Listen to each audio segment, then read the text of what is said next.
Бес тиын. Оралхан Бөкей. Хикая. Мен ол кісіні жыл сайын көремін, өзгермеген. Баяғы бала кезімде хат бармаға деп күн сайын жылтыңдап барып тұратын кездегі қалпы десем сәл жалғандау болар. Жылдар дегеніміз киімге түскен қара күйе секілді ғой. Адамның да жасын кеміктеп, жанын білдірмей тоздыра бастайтыны раста. Ауылымыздың 25 жылдан бергі пошта бастығы Зәкең де қартайыңқырап, бала-шағасын өсіру әуресімен қашыңқырап жүр екен. Табиғатынан салмақты, көпіртіп көп сөйлемейтін, ал анда-санда ұртта болса ауыздыға сөз, аяқтыға жол бермейтін, көп күлмейтін, зәуімен бір көлсе ішілік-сілесі қатып жас балаша мәз болатын, кім-кімдерге тас кескір сараң, кім-кімдерге жалғыз дәнді жарып берер жомарт. Кеңсесінде отырған кезде алдына келсе тістеп, артынан келсе тебетін кезеп, ғұмыр жалғанда қара бақырдан қате жібермейтін, сауысқаннан сақ, үй шаруасының қиюын қашырып алар олақ. Міне, солай да солай біздің Зәкең. Осы кісінің кішкентай кезінен ғадет қылып, көлеңкеде еріп қалмай келе жатқан кәсібі дейміз бе, жоқ болмаса сүйекке сіңді әдеті дейміз бе, ермегі бар еді. Жұмыстан қолы қалт етіп босаса, құрығы мен қармағын қолтығына қысып өзен жағалап кететін де, әбден көз байланып, қараңғы түскенде, тал шыбыққа желбезегінен тізген балықтардың құйрығын жер сыздыра қараңдап келе жатар еді. Бала кезімізде Зәкеңнің талай соңынан ердік. Өйткені суға салған қармағы құр шықпайтын, балығы тайдай тулаған иірім, айлақтарды тек қана сол кісі білетін. Ердік дегенім жай сөз ғана.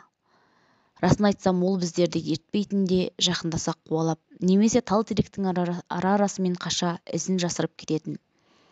Зәкеңнің бұл қызғаншақтығы балықшы, аңшы атаулының бәріне тән өзімшілдік екенін ол шақта білдік пе?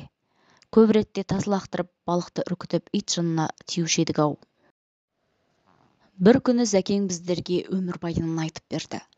Аяқ астынан жел соғып, арты сілбілеген жаңбырға айналып кеткен соң, кәрі қайыңның түбін паналап отырғанбыз. Зәкең әрең дегенде от жақты. Жапырақтардың ара-арасынан қуалап, сорғыған нөсер тамшылары қайта-қайта отты өшіріп тастай берген соң, үстіндегі қаудырлақ сулығын ошақтың үстіне керіп шатыр жасады. Сол күні ағынан ақтарылған көл-көсір көңіл, қамқор пейілін айтсаңызшы. Біз лапылдап жанған отты қаумалай отырған 3-4 бала, Зәкеңнің жауынды күні оқыстан ашылған аялы алақанына әрі таңдандық, әрі аң-таң қалдық. Түстен бері ұстаған балықтарын қылдай етіп бөліп берді де, кәне, әркім өзі пісіріп жесін деді. Қарнын жарып істік ағашқа шанышқан балықты шоқтың қызуына қақтай бастадық. Жалын шалмасын, оттан нәрірек ұстаңдар деп анда-санда ақыл айтып қояды. Ал өзі пістау деген балықты сыртқы күйік шалған қабығын сындырмастан, құйрығынан ұстап басын қоза күтірлетіп шайнады. Ең тәтті жері басы, деп күйелештеленген аузын жеңімен сүртіп қомпаң-қомпаң етеді. Сырт көзге Зәкеңнің біздерден еш айырмашылығы жоқ. Бойы да бірдей, аяқ-қолы да қысқа. Томашадай тым кішкене еді. Кейін есейгенде байқадым ғой. Өзінің осыншалық қораш болып жаралғанына қорынады екен. Мен әке-шешемнен бесіктен белім шықпай жетім қалған адаммын, деді Зәкең ағаштың көз жасы секілді тамшыға алақанын тосып. Ағайын туғанның есігін сықалап күн кешуге тура келді. Сондықтан да тойып тамақ жемедік, бүтін киім кимедік. Сондықтан да аузым аққа жармай мешел күй кештім. Қарным ашқан соң қара судың шабағын аулап талшық еткенмін. Кейін ер жетіп ел қатарлы өмір сүре бастағанымда осы әдетті қоя алмай жүрдім. Жал жая жеп отырсам да кітірлеп піскен балықтың басын аңсайтын болдым. Қолым қалт етсе өзенге жүгіретін ауруым бар, тіпті бала-шағамнан ұят. Сібірлеп жауған жаңбыр, тамшы тиген сайын әнтек дірілдеп қалатын су жапырақ, өзеннің бір қалыпты сарылы, анда-санда шоғатқылап сырт-сырт жанған от, барлығы біздерді ертекті дүниеге бастағандай еді. Әншейінде алысып-жұлысып тыныш отырмайтын қазақтың қара домалақ ұлдары жым болған. Өңдерінде өзгеше жуастық, салмақты сабыр бар. Бұтаққа керілген сулық шапанның астында қаздың балапанындай үрпиісіп отырмыз. Бұтаққа керілген сулық шапанның астында қаздың балапанындай үрпиісіп отырмыз. Оттан көтерілген түтін Зәкеңнің сырттығын ұстап-ақ жатыр, бірақ оған мән берген ешкім жоқ. Мен бір атадан жалғыз қалған жанмын, сондықтан да ерте үйлендім. Әйелімнің шамасы қаншаға жетеді, сонша бала көргім келеді. Зәкеңнің бұл әңгімесі біздерден гөрі ересектеу адамдарға айтылар сыр екенін сездік пе, аузымыздан қайтып тыңдай бергеннен өзге не келеді қолымыздан. Бәлкім, әңгіменің түпкі төркінін түсінбесек те ынта қоя тыңдағанымыз айтушының мұңға толы қоңыр үнінің әдемі әуені шығар. Бәлкім Зәкең әңгімесін айтар ересек адам таба алмаған соң біздерге ақтарылғаны шығар. Тіпті ауылдағы үлкен кісілер Зәкеңді күні бүгінге дейін менсініп, жігіт ағасы қатарына қосқанын естіп көргенім жоқ. Қайсы бірі де «Әй бала» деп арқасынан қағатын, «Қашан ер жетесің ей» деп кекете қарқ-қарқ күлетін. Алайда Зәкең ондай аспансыған ағайынды кісі қатарына балап елеп ескерген емес. Жаздың ыстығы түскенде ауылдың қара жолын шаңдатып пошта бөлімшесіне қарай саспай аяңдап бара жататын тәпелтек кісіні көрсеңіз, Зәкең екенін айнытпай танисыз. Жалаң аяғына галош іліп, галифе шалбарының бауын салақтата асықпай аяңдайтын. Дүние өртеніп бара жатса да, бір қалыпты марғау да маңғаз жүрісінде, асып-саспайтын мінезінде өзгерткен емес. Сол жүрісінен жаңылмаған қалпы почтаның 3 бірдей құлыбын ашады. Ең алдымен жұмыс столы мен сейфті тексеріп көреді. Есеп шотын, қағазы мен қаламын ыңғайлайды. Әбден орнығып алғанша жаны шырқырап безелген ауылдың жалғыз хабаршы телефонына қол апармайды. Әртүрлі квитанцияларды парақтап, мөрін үрлеп ақ қағазға басып, түсетін түспейтінін байқап көріп, әлгі мөр басылған қағазды уақтап жыртып, көпке дейін күйбең тірлікпен отырар еді. Бұл кезде пенсия, баланың ақшасын, хат, газет-журнал алуға, не болмаса ауданға телефон соғуға келген ауылдың кәрі жастары қорған тақтайдың ар жағында жұдырықтай ғана болып тәкәппар отырған Зәкеңді атарға оқ жоқ, әрең шыдар еді. Кейде шыдамайтын. Жер-жебірі жекен суына жетіп ұрысатын. Тақтайды ұрғылап, қайдағы былапыт сөздерді қардай боратып балағаттайтын. Бірақ Зәкең ешқашанда қарсы шабуылға көшіп көрген емес. Жүйкесін жұқартып намыстанбайтын да. Бейне бір нашар оқитын оқушының шатты-бұтты айтқан сабағын нәумез көңілбен мысқылдай тыңдайтын мұғалімдей-ақ «Айтып болдың ба?» дегендей бетіне ұзақ қарайтын да миығынан күлетін. Телефонды май жағып қойғандай жиіркене көтеріп, соншалықты нығыз дауыспен «Әллеу» дер еді. Ар жағынан саңқылдаған әлдекімнің айғайын үнсіз тыңдайтын. Дабырлап сөйлеспейтін. Бар болғаны «Ұқтық, жарайды» деп тұтқаны еріншігіне тастай салатын. Ауылдастарының министр болатын ақ адам дейтіні де осындай қылығынан ау.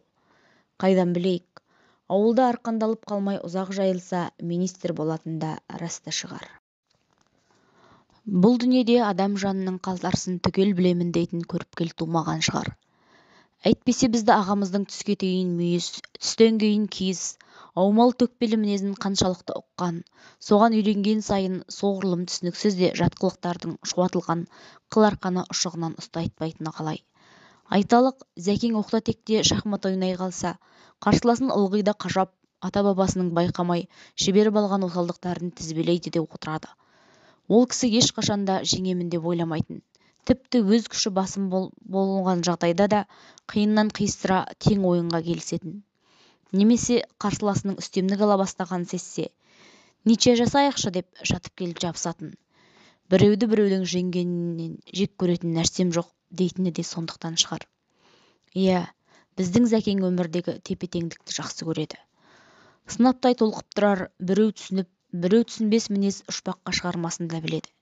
Ширек ғасырдан бері үстінен түскен домалағы бар, домалақ емесі бар арыстарды жинап терсе, 2-3 томға жетіп қалар да рас. Дегенмен Зәкеңнен қателік табар әулие әзірше жаралмапты. Сентябрь айының аяқ шені еді. Күздің тамылжыған әдемі шағы, шаруаның етек-жегін жинақталып, жұрттың ермек іздеп ерге бастаған бейбіт те берекелі күндерінің бірі. Біздің Зәкең де қораға шөбін жеткізіп алған. Елмен көрген ұлы той. Кеше кешке көршінің баласы үйленіп, қолдан ашытқан сырадан біраз сілтеңкіреп алып еді. Таңға жуық басы сынып, қатты ауырды. Ыдыс-аяқтарды сылдырлатып сусын іздеді. Әйелі оянды. «Өк қарасан» деді көзді ашып жұмып жатқан қалпы. «Өгің не?» деді Зәкең таңдана. «Үйге сиыр кіріп кеткен екен десем, сен екен». «Сиыр менде емес, үлкен ғой, тайынша шығармын» деді. Түк те ашуланған жоқ. ашылыңқырап қалған балаларының үстіне көрпені қымтай жапты да орнына қайта жатты. Бірақ көпке дейін ұйықтай алмады. Әттең, балыққа барар ма еді деп ойлады. Осы кезде есік дөшілдеп қоя берді. Жау шапқандай ұрғылады. Атып тұрып есік ашып еді, ар жағында 3-4 кісі тұр. Оның танығаны аудандық байланыс торабының бастығы ғана. Қалғандарын шырамыта алмады. «Не керек сендерге?» деді есінеп. Түйеден түскендей сөзге қасындағы бөтен адамдар болмаса, өз бастығы шам шақырмайтын. Зәкеңнің мінезіне әбден тойған. «Кейін поштаны тексереміз», деді асықтырып. «Жұмыс уақыты басталуға әлі 3 сағат бар». «Жігітім, кергімей тез киін де бізге ер», деді бөтен кісі. «Сен кімсің ей?» «Кім екенімді поштаға барған соң білесің». «Бұл кісі облыстық байланыс басқармасынан», деді өз бастығы бір қызарып, бір сазарып. Тегі Зәкең үшін өзі ұялып тұрғандай. «Жарайды, ендеше поштада танысайық», деді де асықпай киініп, кілттерін сылдырлатып сыртқа шықты. Зәкеңді ұзақ әрі мұқият тексерді. Көлденең көзге білінбегенімен пошта бөлімшесінің ұсақ-түйек шаруасынан көп зат жоқ.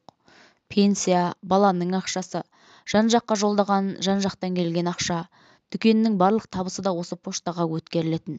Есебін табам десе, алақандай поштадан-ақ 2 асауға болатын еді. Ана бір жылы көрші ауылдағы байланысшы өлген кемпірдің пенсиясын жарты жыл бойы өзі пайдаланып жүріпті. Құдай сақтасын. Сонымен не керек? Түске дейін созылған тексерудің қорытындысында Зәкеңнің есебіндегі мыңдаған сом жұмыстан небары 5 тиын жетпей қалды. Міне, тазалық, әділдік деп осыны айт. Аудандағы бастығы алақанын шапалақтап қуанды. Әйел адам еді. Зәкеңнің сауысқан шоқығандай шұрық-шұрық бетінен сүйіп алды. Облыстан келгендер де алғашқы әзірейіл қалпын өзгерткен. Күліп, «Маладес» деп арқасынан қақты. Ал Зәкең болса қабағынан қар жауып, екі шекесін қос қолдап қысқан күйі, өң жоқ, түс жоқ сұлқ отыр. Қуанбады. «Атаңа нәлет-ай, қай жерден жібердім қателікті?» «Қандай қателік?» деп бастығы таңдана сұрады. 5 тиынды айтамын. «Да ну», деді облыстық тексеруші қолын сермеп. 5 тиын 500 сом емес қой. Тіпті 5-10 сом болса бір сәрі. Құны жоқ нәрсеге қайғыра ма екен кісі? Так держать. Мен үшін құнсыз еш нәрсе жоқ. 25 жылдан бері тұңғыш рет 5 тиын қате жібердім. Ертең ауылдастарымның, бала-шағамның бетіне қалай қараймын? Пәленің барлығы осы 5 тиыннан басталмай ма? Атаңа нәлет-ай, қайда жібердім? Неғып қара басты мені?» Сұңқылдап, түрмеге қамалатындай зар еңіреп отырып алды. Зәкеңнің бұл қылығын әдейіге жорған тексерушілер иықтарын қиқаңдата есікке беттей берген кезде Зәкең саңқ етіп атып тұрғаны. «Таптым!» «Нені?» 5 тиынды. Жүгіріп есік алдына шықты да қолына балта ұстап тез қайта оралды. Тексерушілер сескенсе жылыстап үдірейе қарап тұр. Оның не істегелі жүргенінен хабарлар жоқ. Зәкең жұмыс толы тұрған тұстың тақтайын балтаның жүзін салып қопарып қалды да саңылаудан қол жүгіртті. Содан соң ептеп тоттана бастаған 5 тиын бақырақшаны тауып алды. Саусағына шымшып ұстаған күйі облыстан келген тексерушіге ұсына берді. «Осыдан 2 ай бұрын тақтайдың жарығынан түсіп кетіп еді. Ерініп алмап едім. Жатыр екен жарықтық». Ыржиып күледі. «Бұған дауа жоқ екен», деді облыстан келген кісі басын шайқап. «Асылы бұл бізді тексергені дұрыс болар еді». Мұрнынан өзіне ғана таныс әуені ыңылдап, асықпай аяңдап үйіне қайтты. «Болмады», деді есік терезеден сығалаған ауылдастары. «Араға ай салып барып, арызды қайта жазу керек. Әйтпесек қазақ боламыз ба?» Кейін бір сұрағанымызда Зәкең айтты. «Маған қателесуге болмайды. Өйткені 11 балам бар».